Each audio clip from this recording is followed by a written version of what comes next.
একসময় পুরো বাংলাদেশের রাস্তা দাপিয়ে বেড়াতো ডিপজল এন্টারপ্রাইজ। কিন্তু হঠাৎ করে কেন বন্ধ হয়ে গেল ডিপজলের এই বাস কোম্পানি? বন্ধুরা, ডিপজল হচ্ছে বাংলা চলচ্চিত্রের অন্যতম সেরা একজন অ্যাক্টর। তোমার মরণের চুলকানি উঠছে, মলম লাগাই দিবনি মলম। এর পাশাপাশি তিনি বাংলাদেশের অন্যতম সেরা একজন ব্যবসায়ী। তার ডিপজল এন্টারপ্রাইজ বন্ধ হয়ে যাওয়ার পেছনে বেশ কিছু কারণ রয়েছে। ডিপজল এন্টারপ্রাইজ হচ্ছে বাংলাদেশের এক সময়কার জনপ্রিয় এবং রহস্যময় বাস কোম্পানি। ঢাকার গাবতলী থেকে উত্তরবঙ্গের সিরাজগঞ্জ, বগুড়া, সান্তাহার, নওগাঁ, জয়পুরহাট এবং রংপুর জেলায় এটি সার্ভিস প্রদান করত। ডিপজল নামটি শুনলেই শুরুতে আমাদের মাথায় আসে বাংলার চলচ্চিত্র অভিনেতা ও নির্মাতা মনোয়ার হোসেন ডিপজলের কথা। অনেকে মনে করেন তিনি এই পরিবহন সংস্থার মালিক, তবে তিনি সরাসরি এই কোম্পানির মালিক নয়। ডিপজল এন্টারপ্রাইজের মালিক হচ্ছে ডিপজল সাহেবের বড় ভাই শাহাদাত হোসেন বাদশাহ। আপনার নাম যদি হয় বাদশাহ, তাহলে আমার নাম কি হওয়া উচিত? মূলত যাত্রী আকৃষ্ট করতে এবং স্বল্প সময়ে পরিবহন ব্যবসায় সফলতা পেতে ডিপজল সাহেবের বড় ভাই ডিপজল নামটি ব্যবহার করে। যেমন ভাবনা তেমন কাজ, পরিবহন জগতে দ্রুত সফল হয় এই পরিবহন সংস্থা। তবে একটা কথা নিশ্চয় শুনেছেন, যে যত দ্রুত বড় হয় সে তত দ্রুত নিচে নামে।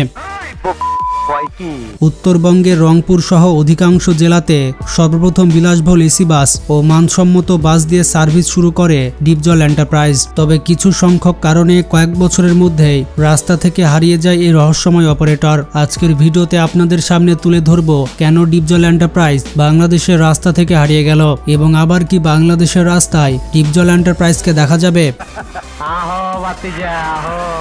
এই ডিপজল এন্টারপ্রাইজকে নিয়ন্ত্রণ করত ডিপজলের বড় ভাই বাদশাহ এবং তার সন্তান ফয়সাল হোসেন। তাই ডিপজল এন্টারপ্রাইজের প্রতিটি বাসের পেছনে লেখা থাকতো বাদশাহ অ্যান্ড ফয়সাল গ্রুপ। বাংলাদেশে মূলত রাজনৈতিক কারণে পরিবহন কোম্পানিগুলো হারিয়ে যায় অথবা আইনি জটিলতার কারণে। ডিপজল সাহেব 1994 সালে বাংলাদেশ জাতীয়তাবাদী দলের হয়ে ঢাকার 9 নম্বর ওয়ার্ডের কমিশনার নির্বাচিত হন। যেহেতু এই 16 বছর পরিবহন জগৎ আওয়ামী লীগ সমর্থিত এবং এনা পরিবহনের মালিক এনায়েতুল্লাহ নিয়ন্ত্রণ করেছে, তাই বলা যায় ডিপজল এন্টারপ্রাইজ বাংলাদেশের রাস্তা থেকে হারিয়ে যাওয়ার পেছনে গভীর পলিটিক্যাল ষড়যন্ত্র থাকতে পারে।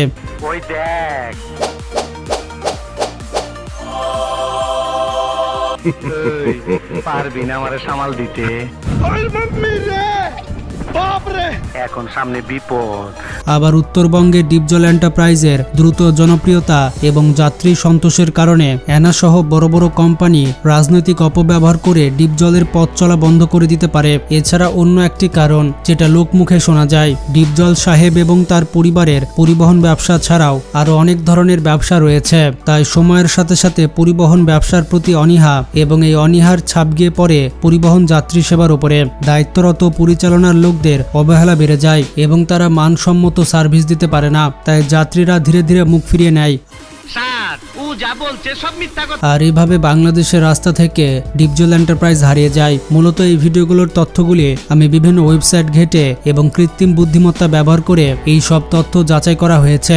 পবিত্র হজের পর মুসলিম বিশ্বের দ্বিতীয় উম্মার মহাসমাবেশ আমাদের বাংলাদেশে ঘটে। 2016 সালে বিশ্ব ইজতেমায় 195টি বাস দিয়ে ফ্রি যাত্রী সেবা প্রদান করে দেশ জুড়ে আলোচনার জন্ম দেয় ডিপজল এন্টারপ্রাইজ। তবে এই জনপ্রিয়তা ধরে রাখতে না পেরে এবং নানা কারণে হারিয়ে যেতে হয় তাদেরকে।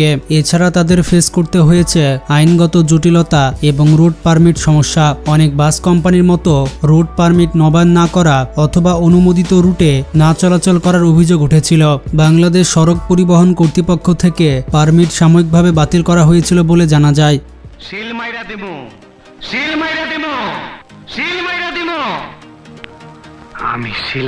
ডিপজল এন্টারপ্রাইজ পরিচালনা এবং ব্যবস্থাপনায় কিছু অভ্যন্তরীণ দ্বন্দ্ব ও অব্যবস্থাপনা দেখা দেয়, যার ফলে সার্ভিস বন্ধ করতে হয়। এছাড়া কোভিড-19 সময় বেশিরভাগ বাস কোম্পানি ক্ষতিগ্রস্ত হয়। যাত্রী সংকট, লকডাউন, জ্বালানির মূল্য ইত্যাদি কারণে আর্থিকভাবে টিকে থাকতে না পেরে বাস অপারেটর তাদের কার্যক্রম স্থগিত করে।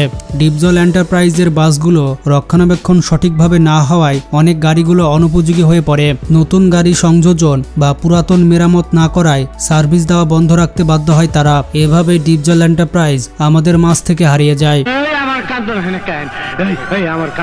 কেন, আমার কান্দন হয় কেন, রানা আমার কান্দন হয় না কেন, রানা আমার কান্দন হয় কেন। তবে ডিপজল এন্টারপ্রাইজকে আবারও ফিরিয়ে আনা সম্ভব। ডিপজল এন্টারপ্রাইজের কার্যক্রম একেবারে বন্ধ হয়ে যায়নি। বর্তমানে তারা মাঝে মাঝে যাত্রী সেবা প্রদান করে থাকে, তবে তাদের আবারও রাজকীয় পর্যায়ে ফিরিয়ে আনা সম্ভব নয়। ডিপজল এন্টারপ্রাইজকে আবারও রাজকীয়ভাবে আগমন করতে হলে গিরিজ মাইরা চকচকা করছি। তাদের বাসগুলোকে চকচকে করতে হবে এবং তাদের সেবা আরও উন্নত করতে হবে। তবে আমরা আশাবাদী তারা আগের দাপটে নতুন রূপে আবারও বাংলাদেশের রাস্তায় ফিরে আসবে। এখনো সন্দেহ আছে, খারাপ বাতিজা, তোমার সন্দেহ আমি দূর করে দিতাছি। বন্ধুরা, কারা কারা চান যে ডিপজল এন্টারপ্রাইজ আবারও বাংলাদেশের রাস্তায় চলুক? এছাড়া আপনি কোন বাস কোম্পানিকে পছন্দ করেন সেটির নাম কমেন্টে জানাবেন। ভিডিওটি বেশি বেশি শেয়ার করে সবাইকে জানিয়ে দিন। ভালো থাকবেন, টেক কেয়ার।